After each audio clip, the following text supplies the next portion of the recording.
Hey folks, welcome to another edition of PlayBranson, where you get to know Branson's entertainers better. My name's Chris Myer. I'm going to be your host for today, and on today's show I have Rick McEwen. Rick has been a longtime entertainer here in Branson, and he has a show over at the Little Opry Theater over at the Branson IMAX complex, and it's The Gambler, and so it's really a tribute to Kenny Rogers, and so you'll want to hear more about that show here in just a minute. I do want to give you kind of some trivia about Kenny Rogers today. And Kenny Rogers actually used to have a restaurant here in town, or at least it had his name on it. It was the Kenny Rogers Roasters, which is where Dunkin' Donuts is today. And Kenny performed several times here in Branson, whether that was at the Mansion Theater, at the Grand Palace. So spent some time here in Branson. Kenny Rogers is unique in the fact that he went from teenage rock and roll to psychedelic rock to becoming a country pop crossover artist. And not very many people can say they did that. He has sold over 100 million records. Now, one place I saw said he had sold 165 million records. So whether it's 100 million or 165, folks, that is a lot of records. He had 65 albums. He is one of the best-selling music artists of all time. At the age of 61, Kenny Rogers had a #1 for the first time in more than a decade with a song called Buy Me a Rose. In doing that, he broke a 26-year-old record held by Hank Snow. And he held that record until 2003, until Willie Nelson at the age of 70 broke that, with him being the oldest artist to have a #1 hit on the country charts with a duet with Toby Keith called Beer for My Horses. So anyway, Kenny Rogers, incredible history. You're going to want to hear more about Rick McEwen and what he's doing here in just a moment, so stay tuned. There are so many things to do in Branson. You need help planning and booking all your fun. You need iBranson.com. You can find everything Branson has to offer from your computer, tablet, or cell phone. You can even buy tickets online or talk to one of their friendly Branson travel specialists. There's no sales pitches, no delivery fees, no service fees, and no waiting. It's fast and easy. Find your fun at iBranson.com. Do it all online or call 877-ENTERTAIN. That's 877-368-3782. iBranson.com.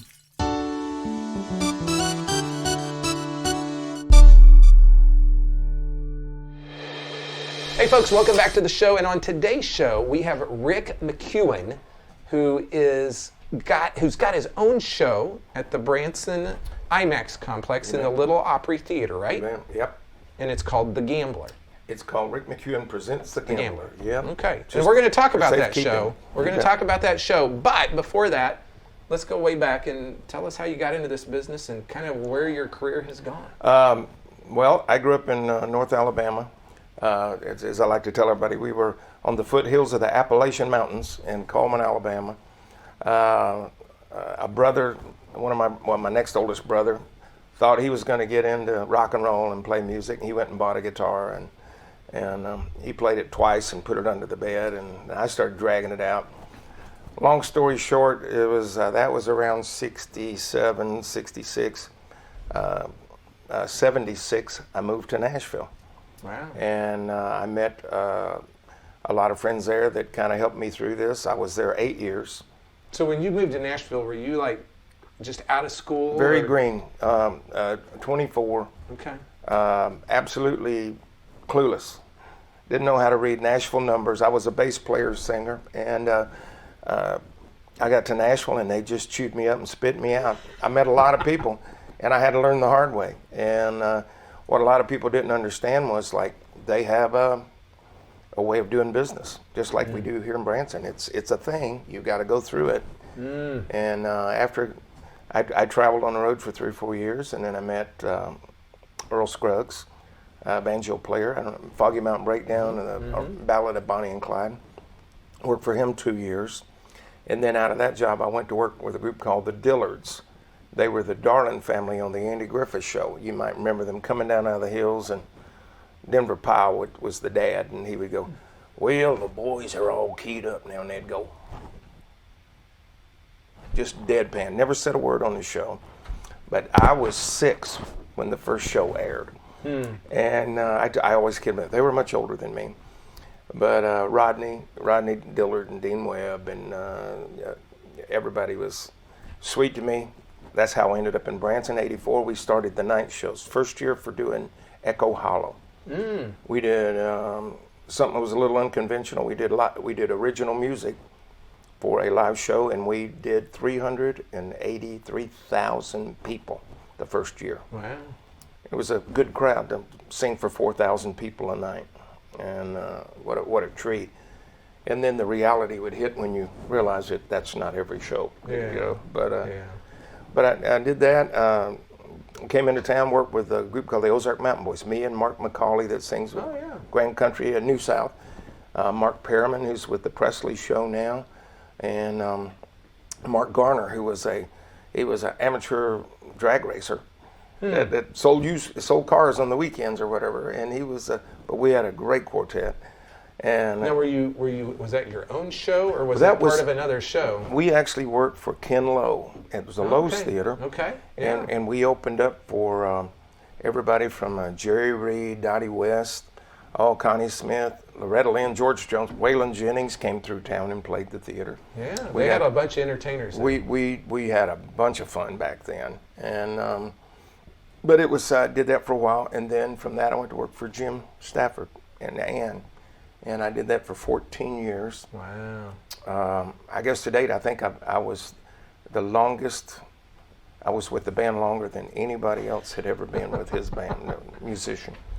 And but we had a great time, real creative community over there. We came up with some crazy stuff, and Jim would, shoot something off the top of his head, and he said, let's make it work. And sure enough, between the tech crew and us, and we did black light shows where everybody got into black velvet costumes and the mask where you couldn't see them, and we flew flying saucers out over the crowd. We did the kids with Hay Goods. I want to say hi to those guys. They're keeping some of the tradition alive. They do the sack races. We started that back in 1990, and we would get the crowd racing, and that was basically the best warm-up we could have ever done. Because by the time that's done, everybody's adrenaline's going, let's start the show, Yeah, Jim had a good long run in Branson. Oh my gosh, great times. It was kind of sad to see the theater get torn down, but I know there were folks that tried to buy some stuff out of it to preserve that history. A lot of them did. Some good friends were in there buying some costumes and things that we all had during the time. And so if you haven't seen we did do an interview with Jim Stafford several years ago, so you can go to our archive and find that if you want. So Absolutely. You were there 14 years, which is a long time. It was a great time. 1990 to 2004, we had everybody and their brother come through town to visit. Wayne Newton came through. We got to see the first showing of Superman. I got to sit between Jim and Wayne Newton. I'm like, that was fun.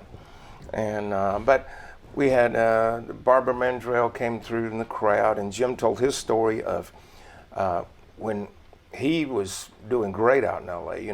He did Johnny Carson 27 times, but when things were low for him, he said, I had run out of things to do, and as we all do, and when you're in a business where it depends on your popularity, he said, I was at a low point, and he said, I got a phone call one day from when the Mandrell sisters were doing their show, and said, Barbara wants you to come on and do the show.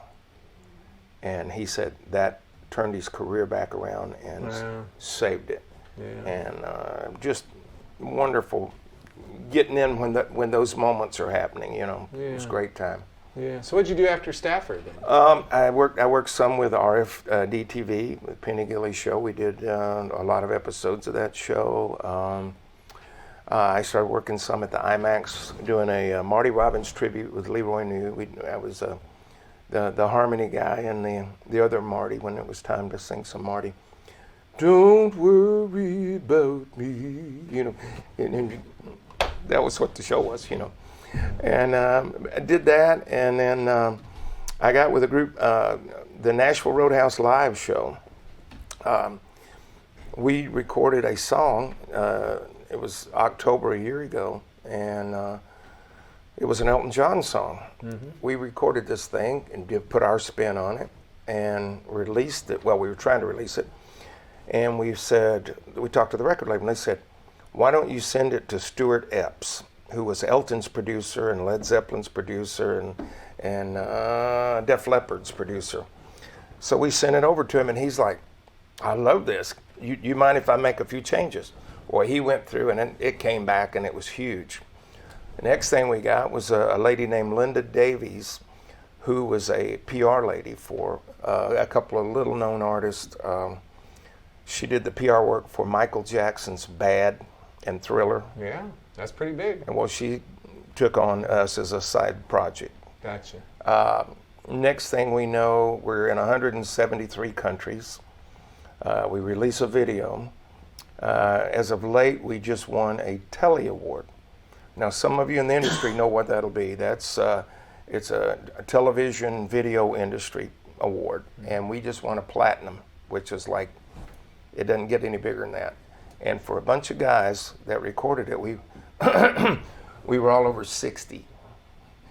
So there is time for you to do something if you're not 19 years old and trying to be a country music star. But we won that. We got just found out we got an Anthem Award, or nominated for that. And later in the week, coming up, and this will be already old news by then, we are expecting to be nominated for a Grammy for that song. Wow, that's exciting. That's really that's exciting. a big deal for us. That's, I think Grammys are, that's a really good. Yep, we're nominated in 2 categories, so hopefully we get some notice out of that for some little Branson boys. Yep. Okay, this is going to be a great place for us to stop. We're going to stop right here, and then we're going to come back and talk about your show. So Great. We'll be back in just a minute.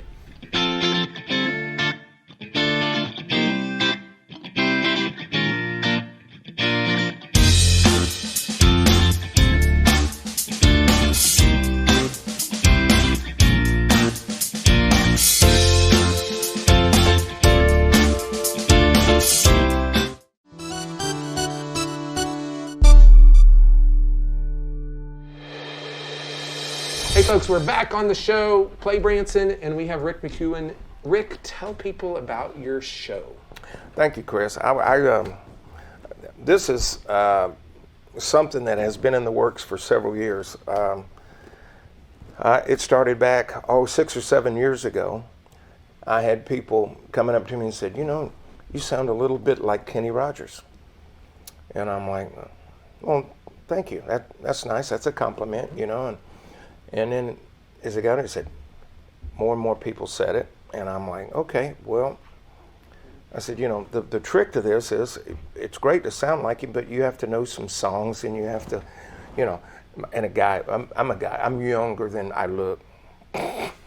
And so the long story is I finally got around to learning the songs. I do a little bit of his history in the show, not a lot. Usually my stories in the show are about the song, the content of the song, and what it meant to me during the time. But I finally decided, and I went through a lot of trouble to look like Kenny, and I'll tell you what I had to change. This little section of beard from right here to right here, I grew that in, and that's it.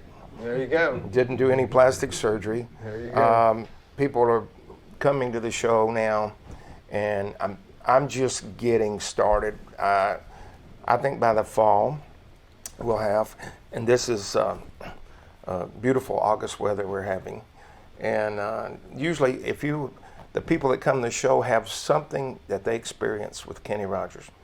A couple the other day, he said, I proposed to my wife at a Kenny Rogers concert. Oh, wow. We went on dates. We went to a Kenny Rogers concert, and we remember the song you sang. I do Through the Years as a big anniversary tribute, and I do Lady, and I do a little, I call it a shtick. And in the middle of the show, I do Buy Me a Rose, which was a song he recorded later. But the way I set it up is like, normally I don't do marital counseling during one of my shows, but I've looked around the room at some of you guys and today I'm going to make an exception, you know. And they get a kick out of that. And I said, you know, I talk about the, you know, guys, you bring home flowers to your wife. And I said, I'm guilty. I don't, you know, I don't. I said, you know, and do you open the door like you used to? And most of them are like, well, yeah, they're hemming and hawing, you know. And I'm like, I said, you know, what I attribute that to is the invention of the key fob. I said, you know, now a guy is like, here, honey, let me get that door for you. Click. Yeah. And that's what gets the car door open. It's like, you know, you don't pull the seat back.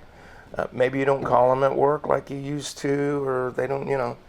And it's tough. And in the song Buy Me a Rose, it talks of, I just need something simple, you know, something simple. Just you let me know.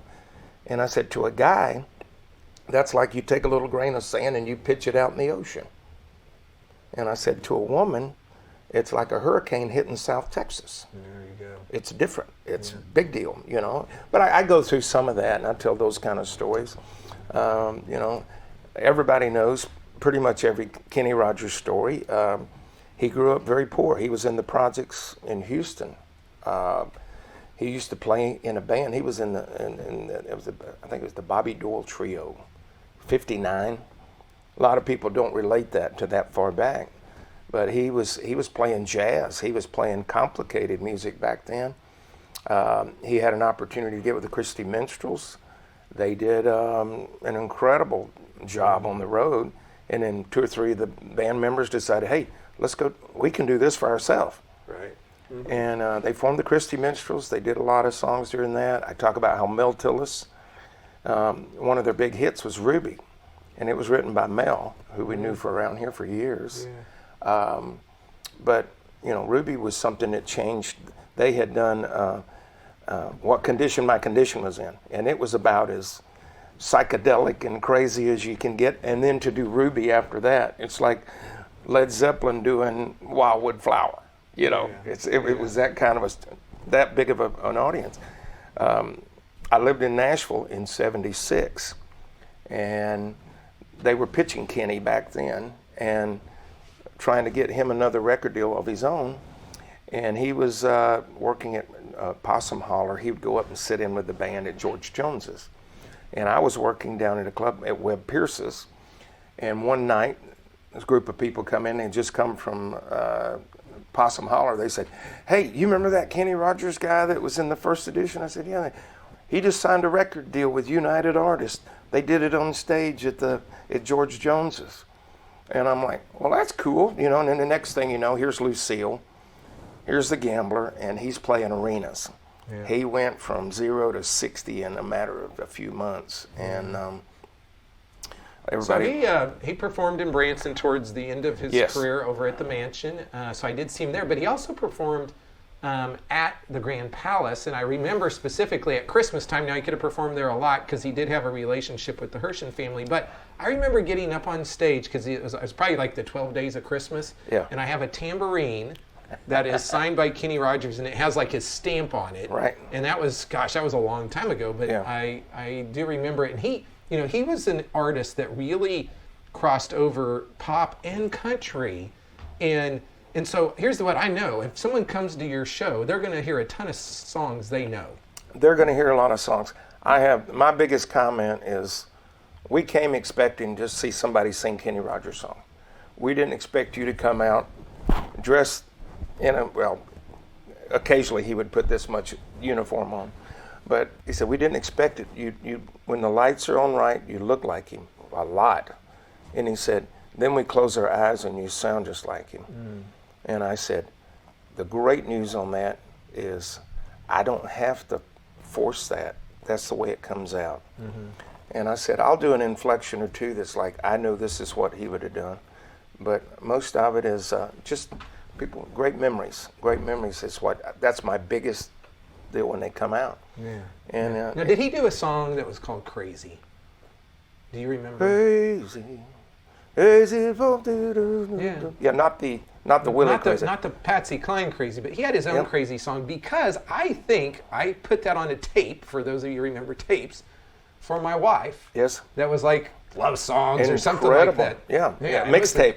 In a mixtape. We all had those, yeah. That was kids don't even know how to record music Yeah, today, now it's a right? mixed flash drive, yeah. So here's the deal. The show is on Sunday, Monday, and Wednesday at 2 p.m. most of the year. And Yep. then in November and December, it goes to Sunday and Monday at Yep. 2 p.m. That's correct. And it's 90 minutes straight through. We don't take an intermission. There's no break.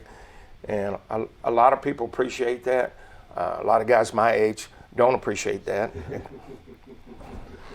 So So it's in the Little Opry Theater, which Yes, it is is. a very, and I love that theater because it's intimate, up close and personal, and people are going to be really close to you when you're performing. Like it's an intimate theater. I've got people that I can be singing on stage and do this and I can touch their hand. It's that close. The farthest you'll sit back from the stage is about 20, 25 feet. So you can see, if I've got a tear, if I'm sweating, you see it. If I'm nervous and jabbering to myself, you see it. But a lot of people like that because it's, they can sit there and look you in the eye and know if you're real or not. Folks, it's at the Branson IMAX Theater Complex, which is over on Shepherd of the Hills Expressway. If you know where Golden Corral is, you know where Red Lobster is, you know where Taco Bell is, it's all across the street there. They have a lot. You can go there shop, you can go there Come in eat. early, come get something to eat. You can do a lot over there. But be sure to go check out Rick McEwen and the show called It's called The Gambler. The Gambler. And You got to know when to hold them you got to know when to hold 'em. and to fold them. Come on over. Anyway, folks, we'll be back in just a minute to wrap There the are show. so many things to do in Branson. You need help planning and booking all your fun. You need iBranson.com. You can find everything Branson has to offer from your computer, tablet, or cell phone. You can even buy tickets online or talk to one of their friendly Branson travel specialists. There's no sales pitches, no delivery fees, no service fees, and no waiting. It's fast and easy. Find your fun at iBranson.com. Do it all online or call 877-ENTERTAIN. That's 877-368-3782. iBranson.com.